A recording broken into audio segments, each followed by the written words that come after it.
Side खबरों के लिए सब्सक्राइब करें फ्लेम मीडिया और उसके बाद बेल आइकन को प्रेस करें ताकि सबसे पहले आपको मिले एक्सक्लूसिव खबरें।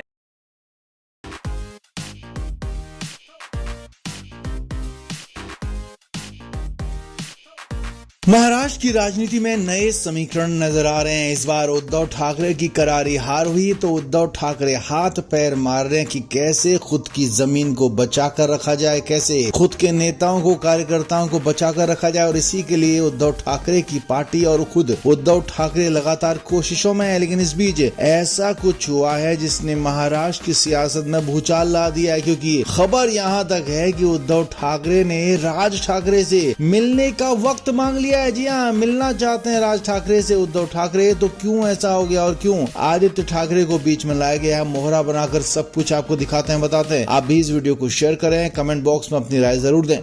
तो उद्धव ठाकरे हर वो कोशिश कर रहे हैं जिससे कि उनकी पार्टी जो बची खुची है वो बची रहे, उनके नेता जो बचे खुचे हैं वो भी बचे रहे, विधायक जो उनके पास है वो भी बचे रहे। और इसके लिए उद्धव ठाकरे कुछ भी कर गुजरने को तैयार हैं। अब आगे बीएमसी का चुनाव होना है। बीएमसी के चुनाव में हमेशा उद्धव ठाकरे गुटी बाजी मारता रहा है। उद्धव ठाकरे की पार्टी का इस चुनाव पर खासा दबदबा रहा है। तो इसी के लिए उद्धव ठाकरे अब जुट गए हैं। जी हाँ, विधानसभा चुनाव खत्म होने के बाद महाराष्ट्र में, मुंबई में बीएमसी चुनाव की सरगर्मियां तेज हैं और इसी को लेकर उद्धव ठाकरे ने बड़ा दांव खेला है। सूत्रों के मुताबिक खबर है कि उद्धव ठाकरे ने राज ठाकरे से मिलने का वक्त मांग लिया है। और इसमें बड़ा ट्विस्ट ये है कि पहले उद्धव ठाकरे सीधे राज ठाकरे से मिलने नहीं जाएंगे, जबकि पहले आदित्य ठाकरे राज के घर जाएंगे, उनसे मुलाकात करेंगे, बात करेंगे और उसके बाद उद्धव ठाकरे के जाने की तैयारी है। हालांकि अभी राज ठाकरे की तरफ से कंफर्म नहीं किया गया कि वो उद्धव ठाकरे से मिलेंगे या नहीं मिलेंगे, क्योंकि ये मुलाकात पर्सनली या कहें कि पारिवारिक मुलाकात नहीं है, लिहाजा इसमें समय लिया गया है, अपॉइंटमेंट लिया गया है और उसके बाद ही मुलाकात होगी। खबर यह है कि उद्धव ठाकरे बुरी तरीके से बैकफुट में है। वो चाहते हैं कि राज ठाकरे की एमएनएस उनको,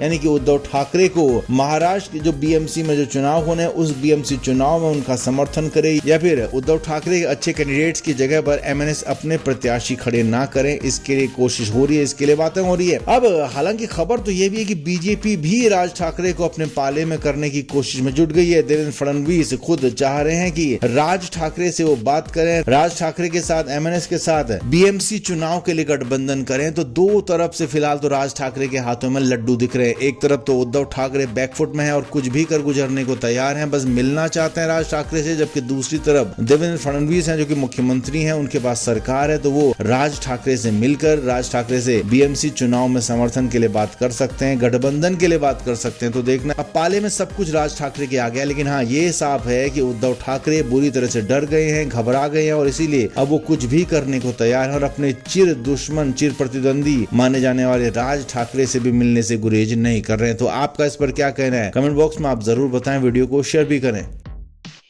तो महाराष्ट्र के मुख्यमंत्री देवेंद्र फडणवीस बन चुके हैं और पिछली बार जब मुख्यमंत्री बने थे देवेंद्र फडणवीस, तो उनको वहां पर उस पद से हटाने में सबसे बड़ा योगदान शरद पवार का, उद्धव ठाकरे का रहा था, क्योंकि सिर्फ 48 घंटे के लिए पिछली बार देवेंद्र फडणवीस मुख्यमंत्री बने थे और उसके बाद फडणवीस ने कहा था कि मैं समंदर हूं, लौट कर आऊंगा, और वो लौट कर आ चुके हैं। और अब सबसे ज्यादा दिक्कत किसी को होने वाली है तो उद्धव ठाकरे हैं। और सूत्रों के मुताबिक बड़ी खबर यह है कि उद्धव ठाकरे सरकार के दौरान हुए कामों की जांच की तैयारी है। जी हाँ, बड़े लेवल पर ये जांच हो सकती है, ये फैसला हो सकता है, जल्दी कैबिनेट में आ सकता है। उद्धव ठाकरे ने जो सरकार चलाई थी, 2.5 साल की सरकार में कई बड़े काम किए और उन पर, उनकी सरकार पर कई तरह के आरोप भी लगते रहे। यहाँ तक कि कोविड के दौरान कई तरह के घोटालों की आरोप लगे, खिचड़ी घोटाला, वैक्सीन घोटाला और भी कई तरह की बातें यहाँ पर आई। कई तरह के आरोप बीजेपी के लोगों ने लगाए, लेकिन साबित फिलहाल अभी तक कुछ हुए नहीं है। लेकिन अब जब बीजेपी की फुल फ्लैश सरकार है, देवेंद्र फडणवीस मुख्यमंत्री हैं, तो सूत्रों के मुताबिक खबर यह है कि फडणवीस इस बात की तैयारी कर रहे हैं कि इस दौरान जो भी काम हुए उन सारे कामों की जांच होगी और उन कामों में अगर कुछ भी गलत पाया जाता है तो उसके बाद एक्शन होगा, कड़ा एक्शन होगा और उद्धव ठाकरे को जेल तक भेजने की तैयारी हो सकती है। अब इससे घबराए उद्धव ठाकरे को जैसे ही पता लगा तो वो तुरंत आनंद फानन में शरद पवार को फोन कर लिया।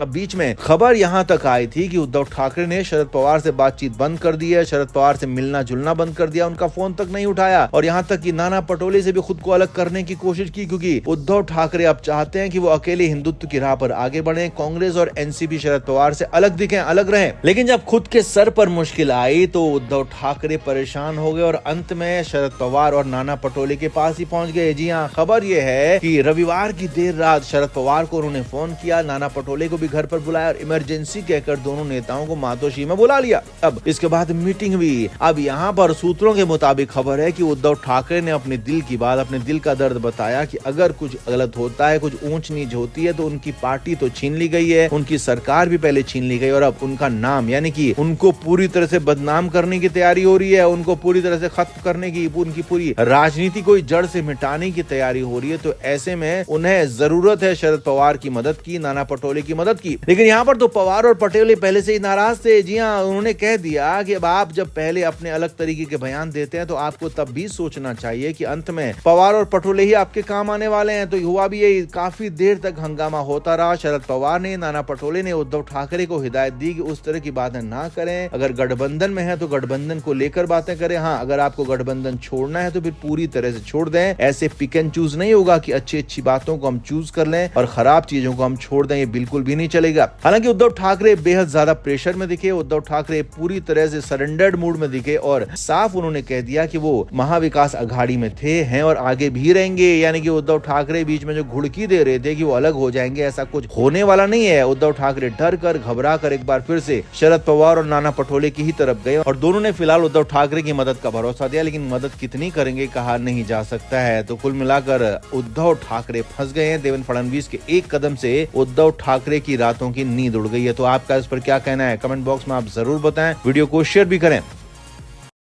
Film media report.